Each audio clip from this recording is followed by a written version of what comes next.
Welcome everyone to another episode of the Hemmings Hot Rod BBQ.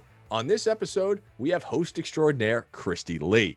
Now, Christy Lee is into everything from hosting, broadcasting, she does television, builds cars, races motorcycles. She's done more in this hobby than most of us will ever get to do, which is why she's on this show, and she's very good at it.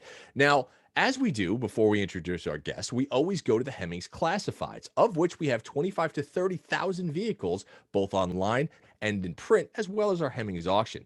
Now, we always choose a car, but for this episode, we're going to choose a motorcycle because, well, she loves motorcycles, and well, so do I. So I'm going to choose something that's probably a little older than what she's used to, but for this round, we're going to go with a 1993 Ducati 900 SS Superlight. Now, for those that don't know, this is a bike. This was Ducati's one of their first mainstream street bikes. They had bikes like the 851 and the 888, but the 900 SS Superlight was one of those rare beasts that came out with three-piece wheels, a white frame, not overly fast, but my God, what a fabulous sounding bike. Now, how do I know that, you might ask? Well, I used to race a 900 SS back in the day, so I've got a soft spot for this. So, Christy, we hope you like it. And, folks, we'll be back in about 3 seconds with Christy Lee.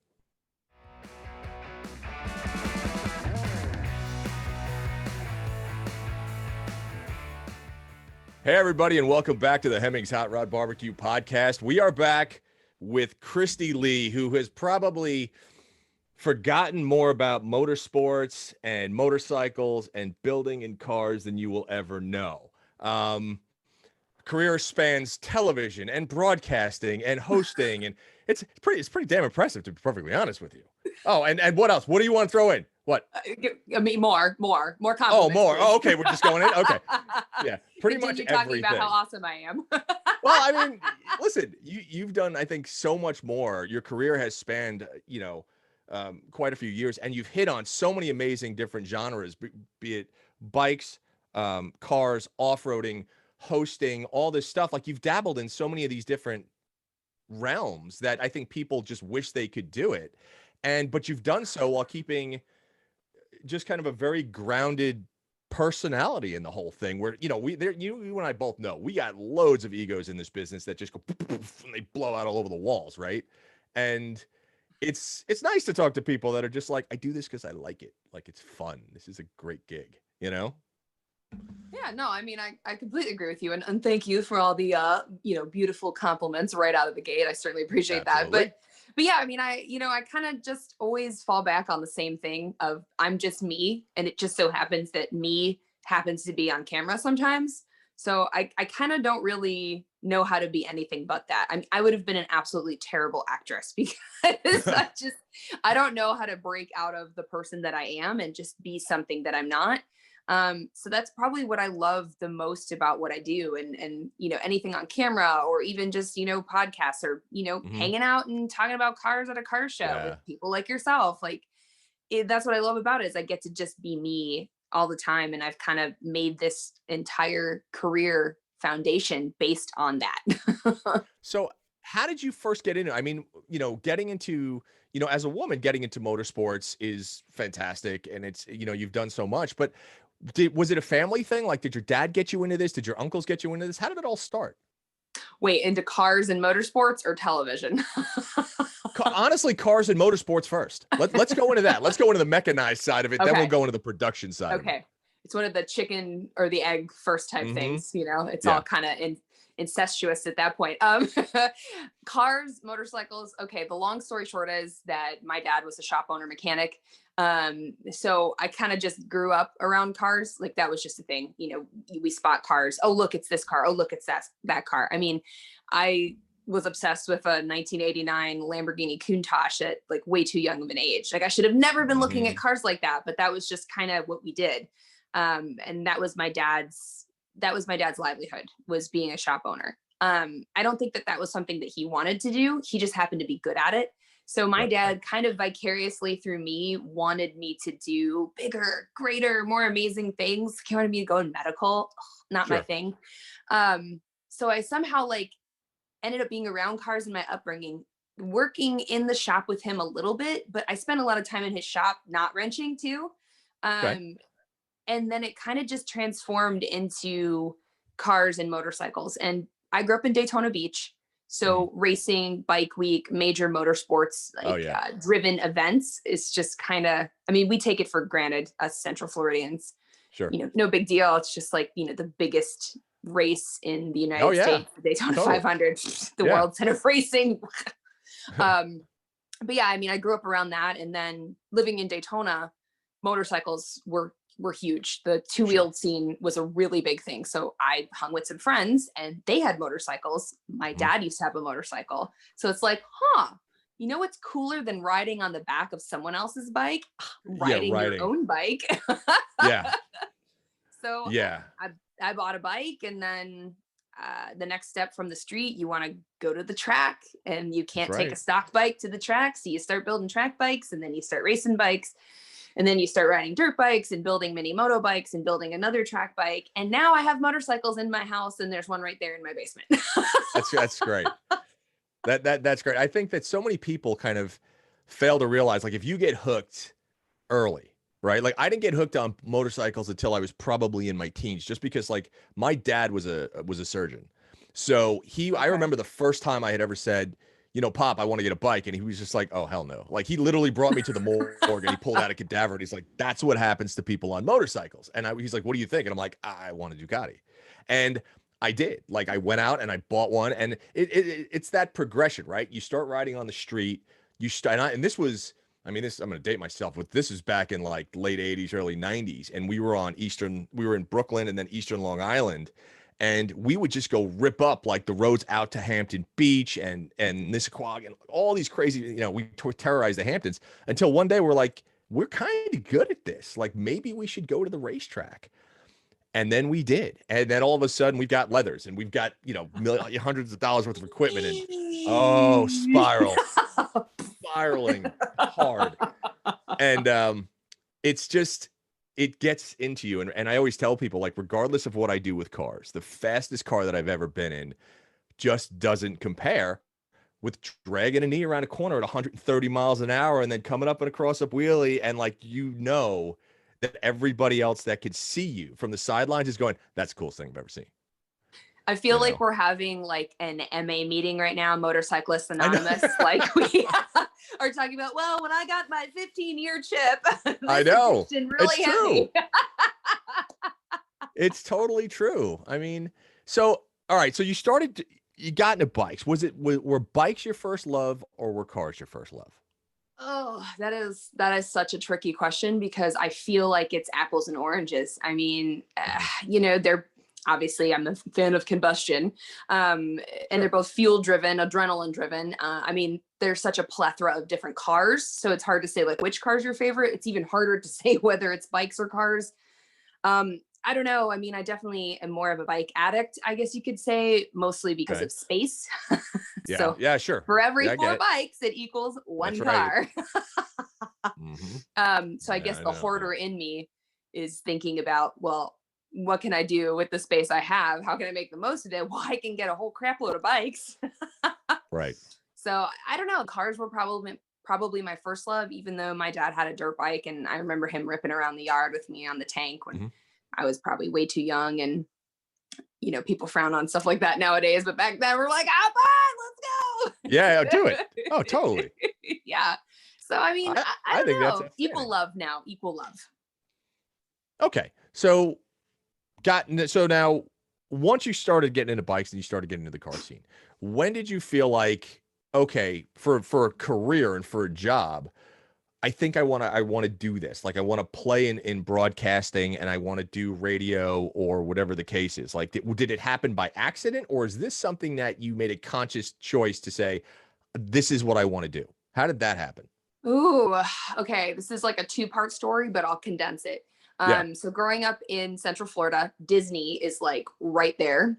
Sure. And when I was younger, I was in choir, I was in dance my entire life. I was in theater, drama club, all that stuff. So like, I mean, I was basically being bred to be like a Broadway performer, which I totally missed my secret calling in life, just saying. And I wanted to do some commercial work in Central Florida, Disney area, because there was a lot of commercial work for kids. So I went to acting school. I went through an entire theater program. I went through a 1-year acting program or 1-year acting school, went to a bunch of auditions, filmed my first pilot TV show when I was like Okay. 10. Oh, wow. Didn't Okay. get it. Yeah, filmed my first pilot TV show when I was like 10 years old for Disney, at the Sanford Zoo of all places in Central Florida. If you live there, you know where that Mhm. is. And then I just like I couldn't handle it. Like I couldn't handle the rejection, the pressure. It's a lot for a young kid, and it was like Yeah. too much glam for me. So I just quit. Stayed with dance, stayed with theater, all that. Years later, flash forward. I actually just posted about it today. A nice throwback Thursday.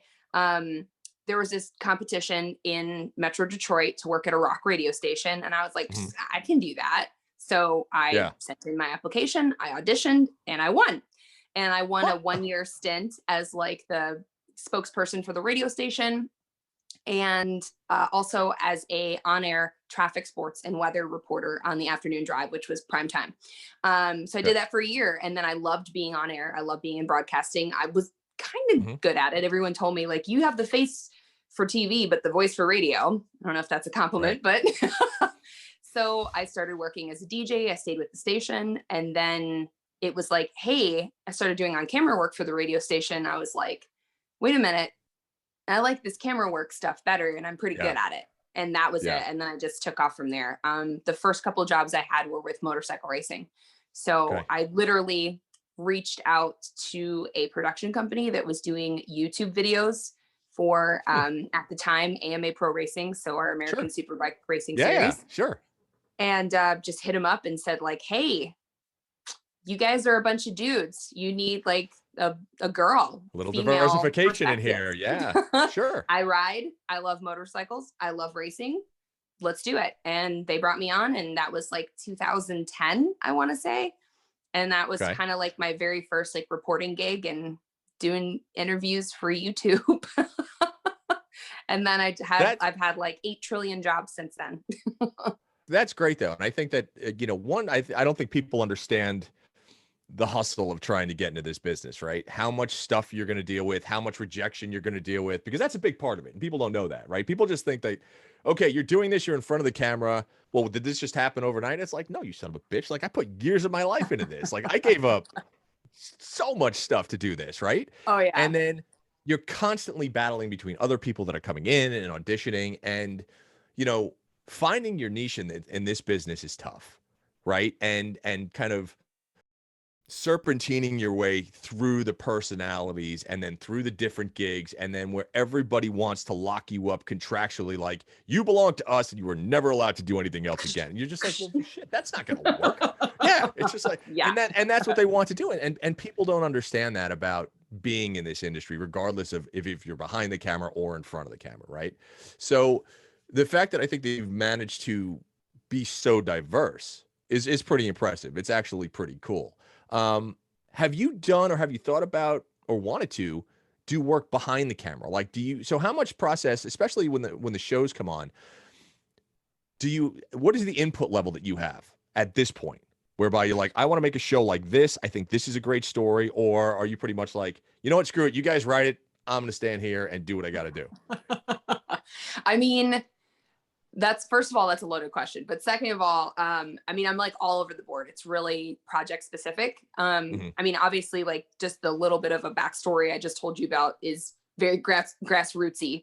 So, I mean, Mhm. I've started from the ground up, and like I said, I've had 1,000 different jobs. I mean, I've worked for like 15 different networks. Like, Yeah. I've worked my butt off, and you know, I think a lot of people can say like, oh, well, it's easier because you're a woman. Like, oh, you're just a pretty face, and I actually think it's harder because Yeah. there's a lot of like, you know, cute blonde girls out there, and you know, there's a younger one Sure. around the corner, and you know, I don't want to say like men can be a little bit older and be on camera than women Oh, can, it's but true. Yeah. they totally can. You know, we Yeah. have Yeah. some pretty unrealistic beauty expectations, especially for women on camera, and Sure. that's part of it too. But you know, I've had a lot of jobs. I've worked really hard for everything I've done, and I've had a lot of stuff where I've done a little bit of both.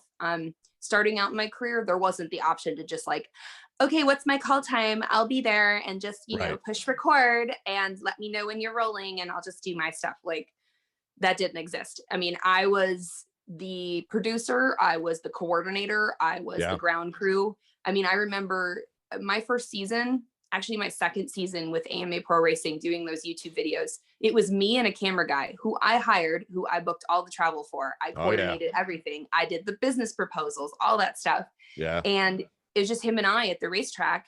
And in a 3-day race weekend, we turn out like 20, 25 YouTube videos.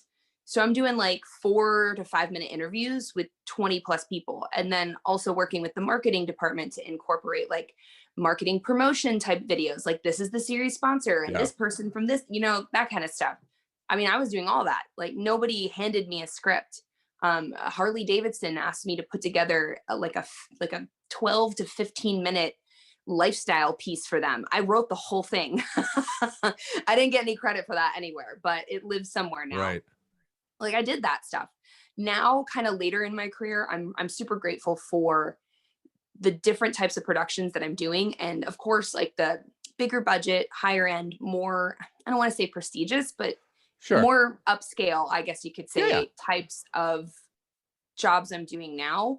You have people that want to do all that stuff for you because of legal or, Of course. Yeah. marketing specific jargon. Yeah. And so now I have a lot more of like showing up and just the cameras turn on and I do my thing. But one of the projects I'm shooting right now, which unfortunately I cannot talk about yet. It's fine. I've I already get it. gotten a few wrist slaps for that one. But the project I'm currently filming right now, which I'm so excited to talk about when I finally can, and it's killing me that I can't, but I mean, I'm involved on some like next level types of ways that I never thought I would be. I am stepping in more as a designer and a design coordinator, more than I Okay. ever have on any other build show, which is awesome, but a little bit challenging. So, I mean, I'm like all in on this project. It's nonstop. It's 24/7. And we've still got weeks left of shooting. So yeah, I think in a few months I'll be excited when we're done. But right now it's a big project, and I'm excited to take on new roles, I guess you could say. Well, I think that's great. I think one of the things is, having been in this industry for, the length of your career, and I've been doing this for about 10 plus years now, 12 plus years. It's, everybody starts in the basement, right? It's like I always tell everybody, nobody goes into the gym Literally. and comes out. Yeah, literally. Nobody goes into the gym and comes out looking like Arnold. That doesn't No. happen, right? Everybody starts with the 10-pound weights and then they work their way up from there. And this business is very much like that. And I don't think a lot of people understand that. There is, between the amount of nepotism that goes on, between the amount of failures that you have to endure, between the sleepless nights and the anxiety and everything. It's a difficult, Stop. yeah, it's a difficult place to be. So I think that it's great that, that you've gotten to this point where now, as opposed to having to write everything and submit all proposals, people will just come to you and and look at you and say, we know what you've done. You are a proven commodity. We understand what you do, which is why we need to talk to you. And I think that's a great part of being successful in this business. And I think that a lot of people just don't realize the climb it takes to get there. Right. I think that's Oh yeah. that's a big thing. It's earned, not given. I totally agree with you. It's not like I didn't just wake up one morning and have this blossoming career just handed to me. I mean, I wish I did. And, I've always kind of said that I'm a realist. My career is kind of like a card game. Some people get dealt better hands. I mean, statistically, someone's going to get that full house, that royal flush, someone's going to get that. The people in our entertainment industry that get those types of opportunities are few and far between. So for me, from a career perspective, I've never banked on that. Right. Unfortunately, I've yet to get those hands. I'm sitting over here with a 3 of a kind, like forever. Right. Come on. But, every opportunity I have, I try to look at it as a way to launch me to the next big thing or the next greater thing. And for me, I'm so not into fame and fortune. I mean, the Fortune's good. We need that. We need that. Money's a good thing. Yeah. And then, I feel like people need to understand that. Like, you know, especially in this business, you go through the first, like everybody's like, how did you get into this business? I'm like, it was real easy. I gave 10 years of my life away for free. And that's what I did. I gave 10 before I made $1. And I wrote a billion articles and filmed them like hundreds of videos before somebody was like, oh, he's almost good at this. And like, that's how it happens, right? So the Mhm. money is an important part of this thing because people see what you do on camera. They see what you do in hosting, and they just think it's that easy. And you know, I was having a great conversation with Jared DeAndre, who I know you know, and he said, you know what? He goes, grab somebody off the street and take them to a place like SEMA, or take them, throw a microphone in front of their face when there are 1,500 people or 2,000 people staring at them, and just go, all right, go, you're on. And then being able to Good deliver luck. along, good luck, have at it. Like, can you do it? Because a lot of people, as you well know, are deers in the headlights, right? Oh The yeah. cameras go on and they just freeze. And then you're like, dude, you're costing me money now. So Yeah. like, you're either good at this or you're not. But that takes time and it takes practice and it takes, you know, it it's like any other career. You build at it and you work at it. So the fact Oh that yeah. you're killing it is outstanding. Well, thanks. No, well, it's good. Well, and it's fun to watch. Right? I mean, this is the automotive world, the motorcycle world is somewhat of a. I'm not going to say it's a real small fishbowl, but at certain you get to know everybody. It's at some point. Yeah. Yeah. So it's like It's real small.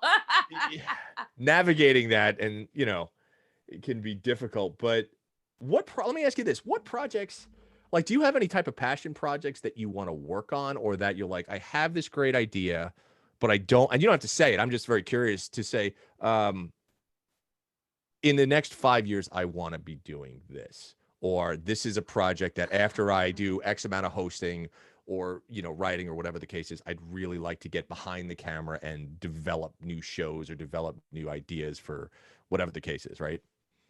I mean, right now I'm still riding my Christy Lee brand wave. Yeah. Just because like I'm continuing to get new opportunities.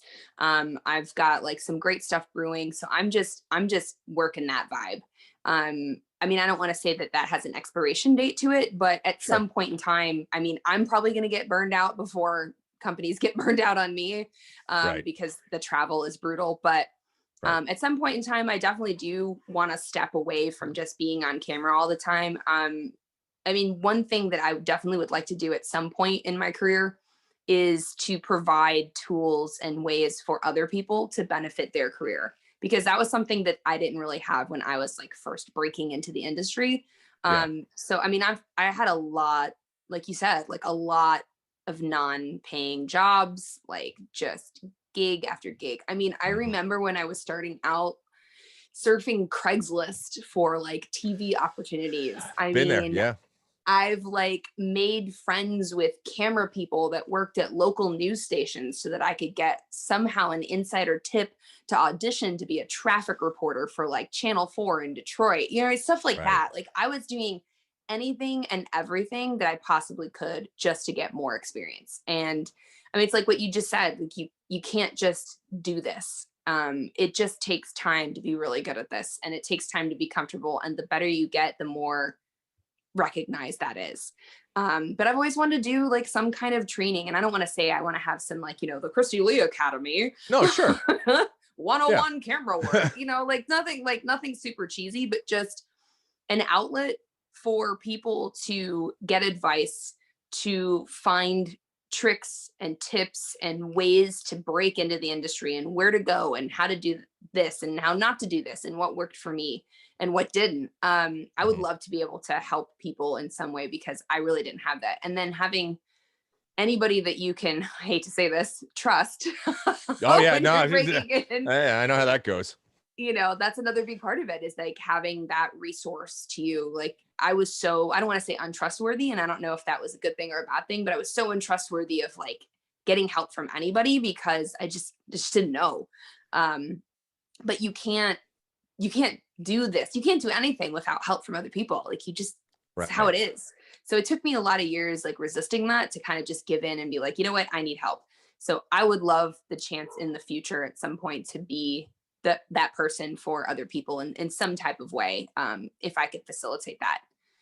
but who Do you knows? get do you get a lot of, well, I mean, here's the thing. Like, I know I get like DMs and messages and emails and stuff. Do you get a lot of that for people, for men or women who are trying to break into this industry and say, listen, could you give me some advice on like what are the first steps, or who should I talk to? Because that is, I know, like, it's funny. I remember my dad sitting down one day and he looked at me and he was like, in a million years, I never could have envisioned what you were going to do for a living. He's like, I still don't know how or what to call it, but like, he's like, you've made a career out of it. And, so do you get those messages from people going, Christy, like, how do I do this? And is there a process, or do you think that the path is going to be completely different for everybody?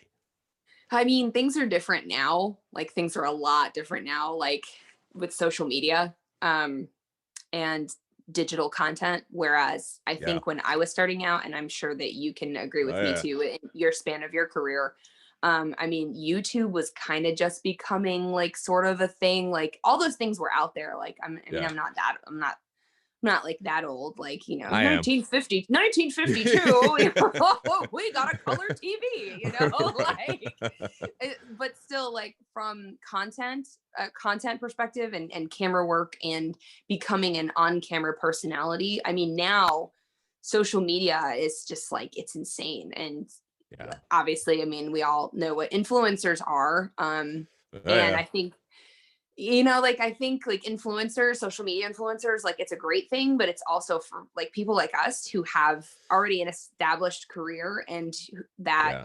the social media just kind of is a like accoutrement to the career. Oh, yeah. It's a little Yeah. extra side bonus. Like if my Instagram goes away, like I still have my career. So like You're still there's good. no, That's right. I'm good. But I know for a lot of people, their entire career is developed off of that social media platform. So I don't even know like how I would advise people now, because social media is the best worst thing to happen, right? Like it's amazing because you have this awesome like social sharing platform, and you can just reach out and make friends with so many Hmm. people. I've built and developed so many relationships online on Instagram with people. I mean, Sure. people that I've never even met in person, and I'm like Instagram friends with them. That's awesome. That's so awesome to me.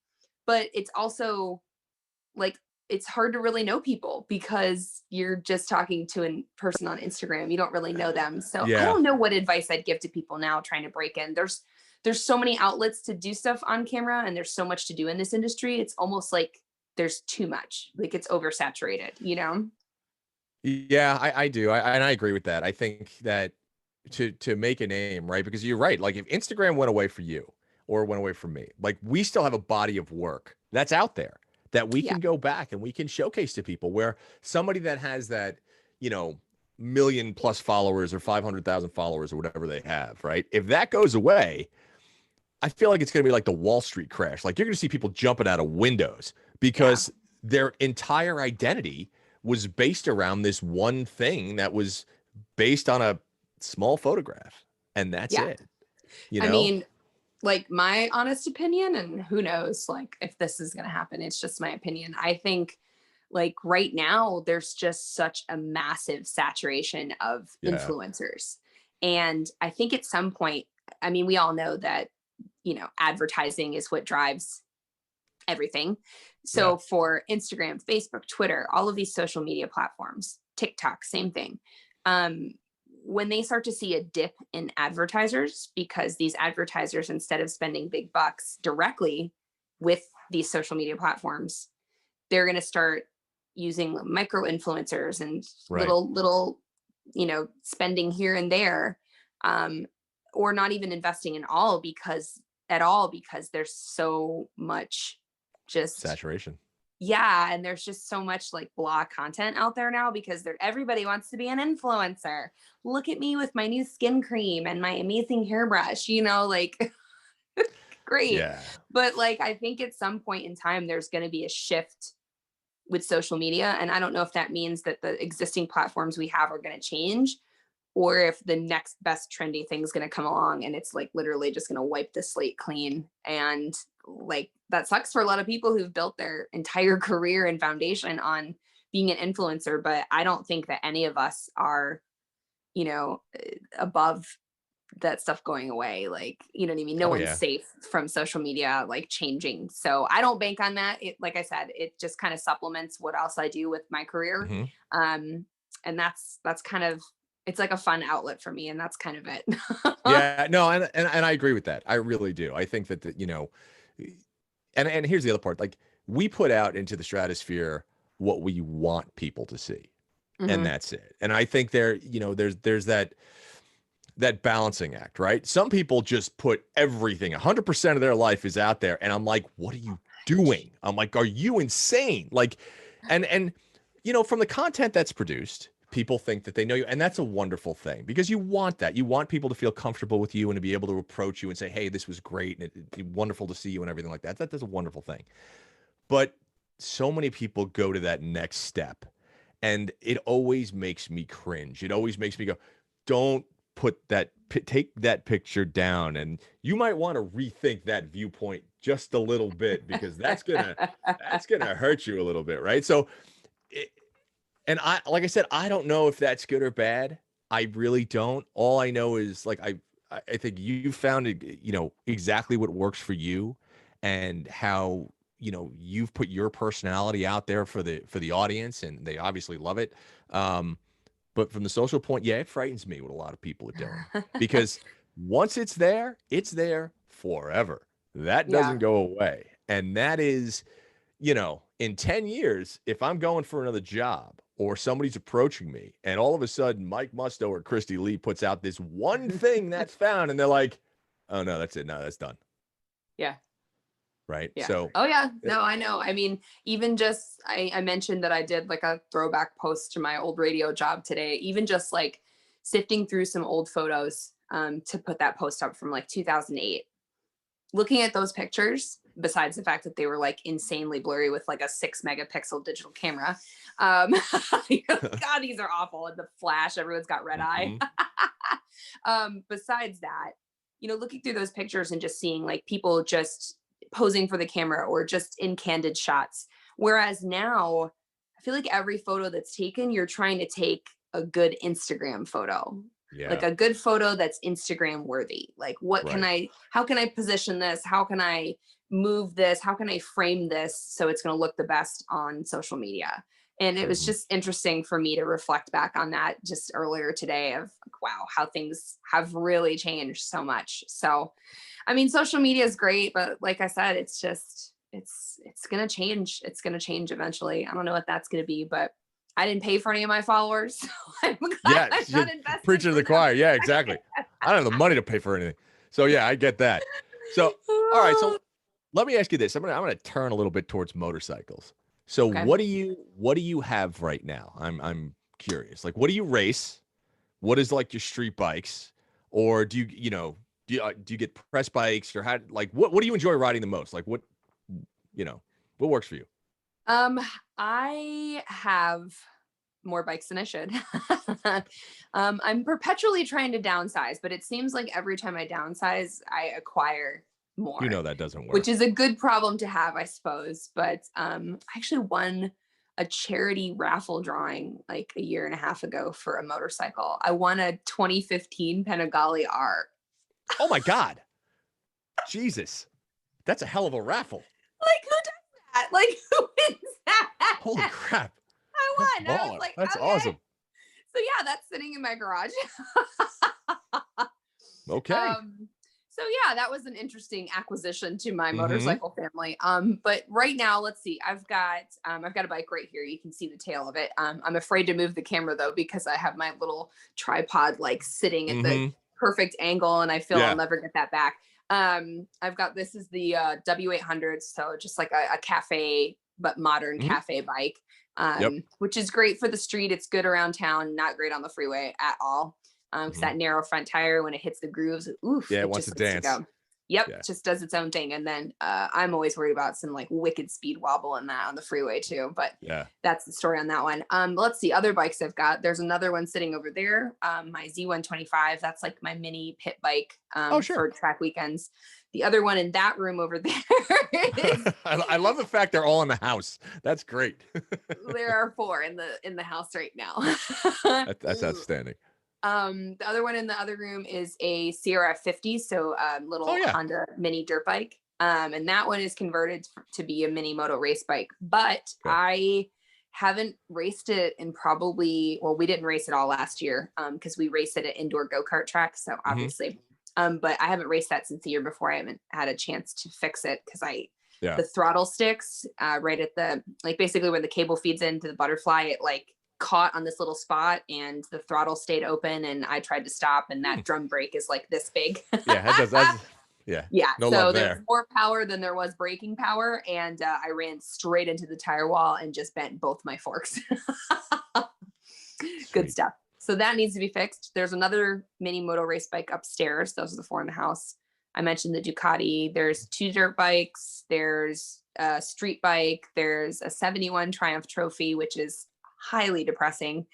I've also got the R6, which is the race bike. And then my bike that I'm building right now is a Kawasaki Ninja 400 that was bone stock that I'm turning into like a track bike, possibly race ready bike. But I don't get enough time on any of these race bikes to actually race them. So I'm not good enough for that. Like I can't just like drop in and do a race. Like I need a lot of track days to like get faster, work on things, get better. I'm more of a like roll up to the track like 4 times a year for a track day and just like go do some laps, have some fun, no pressure, just kick back, skip the last session of the day, maybe the first if you're hungover. And that's kind of like, that's my track life. So racing is next level. I think that's great. I think that, I mean, back in the day when I used to race, it was like that. And you were there every weekend. The amount of money that you would spend on tires and brakes and just all the consumables and travel and hotels, and it was expensive. Racing's expensive. I don't care who you are. I don't care what you ride, because there is that thing that, if you're on a bike, you're going to fall down. It's going to happen eventually. God knows, like I've broken most of this over the course of my life, and I'm not a kid. So like when shit gets broken now, it really hurts. It hurts so much. hurts a lot. So, I have all these buddies that ride and like I got back, took about 10 years off, and then I got back into it. And now it's hard because like you said, you could put 4 bikes in a parking space. And I'm like, and now I'm going back to when I first started riding and I want all the stuff that I had when I was racing. So I'm like, all right, where do I get a first gen ZX7? Like who's got an 89 ZX7 and who's got a, like I had a 95 916, like get me a 916 and get me like I want a 888 SPO. Like I want all the bikes. Did you actually find that? they're out there. So like I went out, you're gonna laugh. I have a 1985 Honda Elite 150 scooter, which is a hilarious pop-up headlight. Oh yeah. I would never have guessed that. Okay. No. No judgment. No judgment. I know. I've got a 93 Honda VFR single-sided swing on with the H-boat rear wheel, an MZ Bagheera, 2001 MZ Bagheera, which is a motard. Okay. I'm listening. But I've owned over the course of my life, like just about everything. I mean, Ducatis, Aprilias, Lavertas, all that stuff. And now it's just, I kind of want them back. Yeah. It's just, I want them back. And but when I had them, they were disposable. Like, you'd pick up a ZX7 for $1,500. You put some plastic on it, go out, thrash it for the weekend. If you wadded it up, you were like, all right, that sucks. But we didn't know. They were like me. And this is such a terrible thing to say, but they were like Miatas in the sense where like you would much rather take a Miata to the track. And God forbid you throw a Miata into the wall. It's $5,000. It's not like 911, $100,000 type of thing, right? Right. It's not a GT3. That's right. So now trying to get all the bikes of my youth, and I don't know, maybe it's a midlife crisis. That's what I want. I just want to collect all the stuff that I used to have and enjoy them and not kill myself, but go out and just feel like I'm 25 again or 20 again. Not that I'm whatever it is again. You know what I mean? Let's talk in 6 months and you let me know how that's worked out for you. Are you going to get a Tinder page too to go with that? I can't. All that stuff is so Just go beyond full me. send, man. Full I send. can't. I can't. All that stuff is so beyond me. Like I have friends that look at me now and they're just like, dude, what are you doing? And because, you know, between the cars and the bikes and everything else, I don't know. I just feel like I'm still having fun. I'm not Yeah, dead yet. that's I'm what gonna it's all go out. about, I'm though. still gonna enjoy. Yeah. You So don't need it's you all don't good. need an agenda. I don't need an agenda. Like we just do stuff that we love, and like, you know, if that expires someday, which I don't know about you, but probably won't for me. I really can't see me like never riding motorcycles. I probably won't be riding at the track for all eternity. Like I'm sure I'll dial Sure. that back a little bit, but like, I mean, I've already dialed it back a ton since, you know, I started riding on the track. So, I mean, I think it's just like about doing what makes you happy, and it doesn't really matter if you're doing it wrong in someone else's eyes or not. If it's something that you love doing, you want to pick up all the old bikes you have and like walk down memory lane, then do it, man. Yeah, can't help it. It is what it Yeah. is. But we're coming up, I think, on like 45 minutes or so. And Chris, I know you're so busy. Thank you so much for All good. giving us some time. Where could people find everything that you're doing? Where should they look for all your stuff, what you're going to be doing in broadcasting and everything else that's going on? Well, shameless plug time. As I mentioned, I've got a lot of irons in the fire right now. The new show that I'm working on, which is an automotive show, but that's all I can tell you, is going to be like really big. And I will be able to talk about it pretty soon. I don't know. Sure. They're just kind of dangling this carrot. So more to come on that. I filmed two shows actually for two other networks too. More to come on those. Okay. And you can find more info on me, what I'm up to, what I'm not up to, on the socials. Of course, that's probably the best way to kind of keep up with me. Instagram, Facebook. I don't really use Twitter too much, but you know, if you want to check it out, then I'll send you a tweet, at Christy Lee 09 on all of those. And, yeah, that's probably the best way to keep current with everything that's happening in Christy Lee's life. Most everything. All right. Most All right. everything. Well, fair enough. Listen, thank you so much again for coming on. As soon as the shows, whatever they happen to be, go up, we got to have you back on. This way you can walk us through what's happening with those, and we look forward to it. We didn't talk about food at all. Oh, I heard shit. This was a barbecue show. All right. So yeah, all right. So I mean, all right, we can do this. We'll extend this. All right. So all right. This is good because it is what you're in Florida, right? Are you in Florida? No, Where are I'm you in right Michigan. You're in Michigan. Okay, so it's like 4 o'clock. So you're looking for dinner, and I'm gonna be looking. Yeah, you're all right. So I'm gonna be looking for. First of all, I was in Michigan last week, and I know, and I was in California. Oh, the irony. It was -9. -9. Wasn't it fun?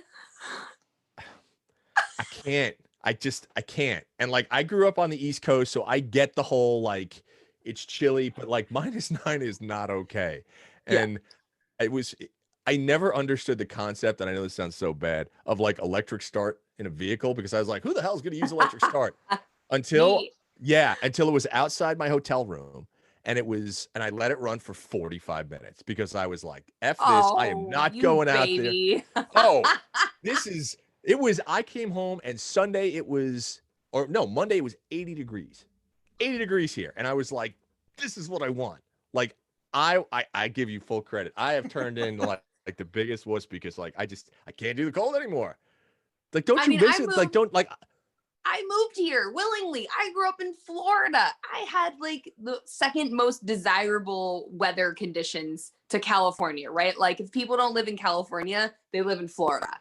Like, yeah, everybody loves Florida. I was in Daytona Beach. Everybody loves Daytona Beach. It's amazing. And then I like willingly moved to Detroit. I give you, and got like a pile of snow to the face. I give you credit. All right. So give me a Detroit staple food. Give me something that what is Detroit Central? Like what can't you get any place else? Because like I've got stuff that I still really miss from the East Coast that's unobtainium out here in California. But like give me like a Michigan thing. If you go to Michigan, you have to eat what? All right, I'm going to take the other route and say if you go to Michigan, you have to drink what? Oh, Because okay. Michigan is like the craft brew state. So we have like, I don't know, a couple hundred craft breweries. Like Okay. it's okay, don't forget, like you've got Michigan. Wait, I have to invert it for the camera. Michigan, and then you got the Mm-hmm. the UP. So there's a lot of square footage that isn't really densely populated. So remember, we Mm-hmm. have like less than 10 million, I think, in the state of Yeah. Michigan, but we have a lot of breweries here. So like that's a big, big thing is like craft beer, and they're local to Michigan. They don't really distribute nationally. There's only a few that do, or a handful, I should say. So I would say like sample the craft beer from Michigan for sure. There's other like Michigan staples like Better Made potato chips and Faygo soda and Saunders hot fudge, Buddy's pizza, like all those names that I just mentioned that hopefully will be sending me either a care basket or a check very soon. Yeah. Yeah. You're welcome. Yeah. Ching. Mm-hmm. I mean, that's like kind of staple stuff, but I mean, we like to eat and we like to drink and have a good time in Michigan. I mean, what the hell else are we gonna do right now when there's like a foot of snow on the ground? Like, That's what true. do you do in Michigan? You go skiing and then you have a beer. So yeah, I mean, I would say beer. Sample the craft breweries if you come to Michigan, because they are delicious. And every brewery that serves food has awesome food too. Okay. And that I will attest to, because when I was there, they were open, which was great, because California's still under like lockdown unless you're outside. So it was the first time in like a year that I sat in a restaurant and somebody came up to me and was like, "Can I help you, sir?" And I was like, "This is so great. Like I can have a meal." Oh my God. You were here 2 weeks ago? Not 2 weeks, last week. Last week? And you ate inside a restaurant? Where the hell in Michigan did you go? Yeah, I was in Lansing. I flew into Detroit, then I had to go to Lansing, and then I had to go to Grand Rapids. Okay. So, okay, yeah. Because they just changed the indoor. So you like you just rolled up at the perfect time for that. So like we were shut down, indoors shut down since like I think like November or something crazy, because we were eating outside. Get this. Wait, sit back in your seat, take a deep breath, and really, really ingest this. We were eating outside in December and January in Michigan. So I know restaurants were putting up like ice fishing shanties and pop-up tents. I'm not joking. I'm literally not joking. And a little mini generator and a little mini heater next to your tent. This is for real. And you go eat in your ice fishing shanty, and there's a little like Jenny next to you, and a little, the Jenny's outside of the tent, because that would be bad. And then a little like space heater in the tent. And like, that was what we did for like 3 months. I feel like that sounds like the most Michigan thing ever. It's super Michigan, eating in an ice fishing shanty in a parking lot in a restaurant that's closed. Okay. All right. Listen, God bless, because like you could have been like, "Mike, listen, we're going to do this and it's going to be an experience," or whatever the case. I'd have been like, "Yeah, I don't know about that." That's the one. It was fun because you're like in your little tent, but like, I mean, honestly, if the restaurant was open and like we didn't have to worry about any of this stuff, then it would have been better, obviously. Yeah. Ideal scenario. Listen, you know what? That's cool though. I mean, the fact that the restaurants were willing to go through that and do that and bring people in and just kind of give them that experience, that's great. You know, it's California, so we're fortunate that we are able to go outside and do all that stuff. It's just, you know, I've been away from the East Coast for so long that I just, yeah, no, listen, like I said, I feel like I put my California, it's just like 95 right now. Listen, and sunny, and like the beach is right there. It's just so wonderful. You got to remember, I'm in NorCal, so like our beaches are filled with cold water and sharks. So like I don't go to the beach. So, but I feel like we talked about, like in the industry, you have to earn it. You know what I mean? I took the New York City subway for 30 plus years. I've earned it, you know? So when people say, why did you go there? And I'm like, because I don't want to take the subway anymore. I don't want to go from 100 degrees in a car to 2 degrees when I get down on the East River and all that stuff. So it's, just one of those things that you definitely earned. But I'm trying to think. Okay, so for food, we know you got to go craft beer. That's cool. That's what I'm going to do. I'm going to be back in Michigan in 2 weeks, so I will do that. Are you really? We Yeah. will not cross paths. Well, I'll let you know because my car, I have my Daytona in Lansing is getting built by Wesley By Motorsports. Wesley. Yeah. Yeah. And so Kevin we're like, I went out there. That's why I went out there for one last week. And he was just looking at the car and he's like, whew, it's gonna be a bunch of work because that's gonna be that'll be fun. You need to drive that when it's done because that's gonna have like 800-900 Okay. horsepower and just be like, okay. straight, Twist my straight arm. Sounds terrible. We'll So- go out and get some craft beers and then no, we'll drive the car first and then get some craft beers. yeah. Smooth, always thinking. I like it. Well, I'm That's actually going to New York on Saturday. Oh, like the city or New York City. Oh yeah, like the Big Apple. Okay. All right. I So love here's New the York deal. City. Okay, so if you're gonna go to New York, breakfast sandwich. I'm assuming you've had one. Bagel Like a breakfast sandwich. Okay, so that they don't this. have that.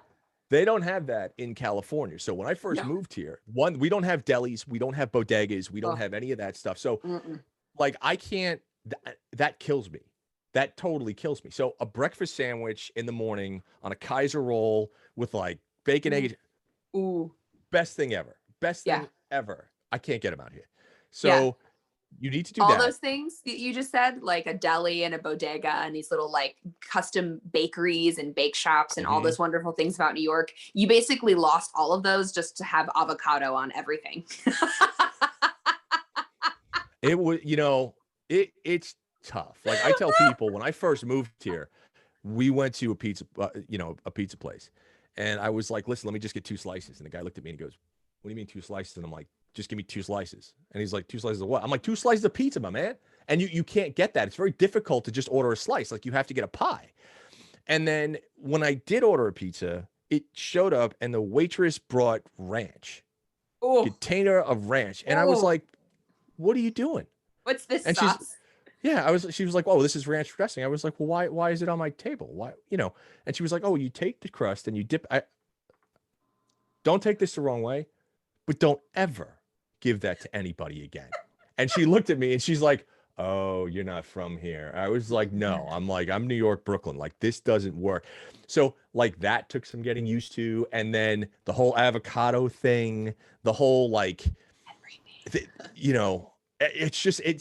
it's tough. Like I was pretty set in my ways when I got out here. It's an adjustment. Don't get me wrong. The food is great, but I miss bagels. I miss pizza. I miss really good bakeries. I miss bread. I miss stuff like that. That is just so, I miss Keep going. like Italian stuff. Like we used to go, this is everybody out there in listening world is like, they were talking about cars and motorcycles and now they're talking about getting like pastrami and stuff. This is way better. I don't care, but it's so good.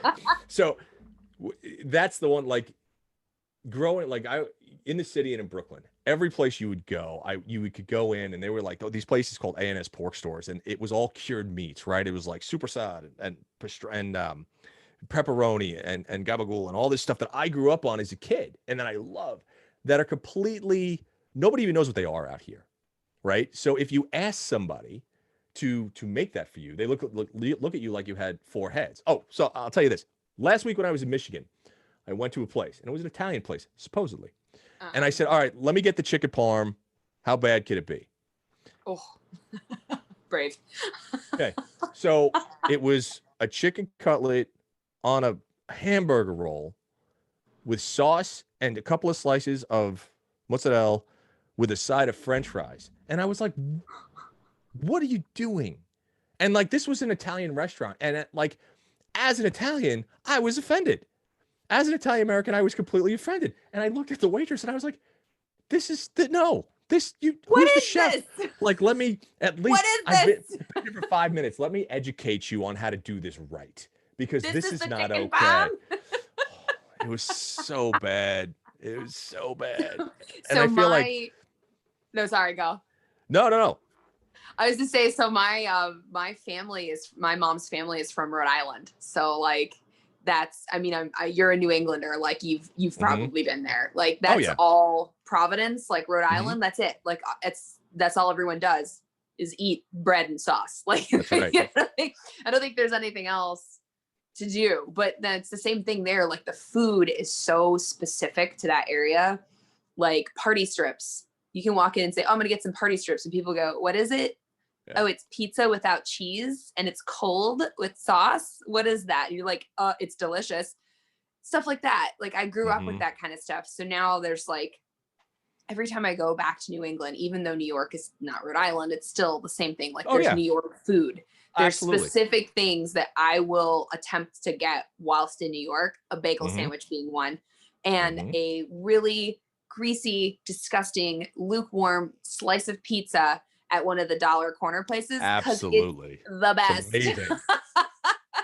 It's amazing. Any time of day. I love it. You get your Lucy pizza slice and but you know, Michigan, I wouldn't say Michigan specializes in like a certain genre of food necessarily. We do have some really great like Arabic food. So, but it's, I would say American Arabic. So like you can go to a restaurant, an Arabic restaurant, and they serve like Lebanese and then like some Greek food too. So it's all kind of, it's a little bit bastardized, unfortunately, I'm sure. From those different cultures perspectives, but yeah, I mean, it's like the Arabic food is really good in Michigan. Like that was something I didn't have in Florida because there's like no culture in Florida.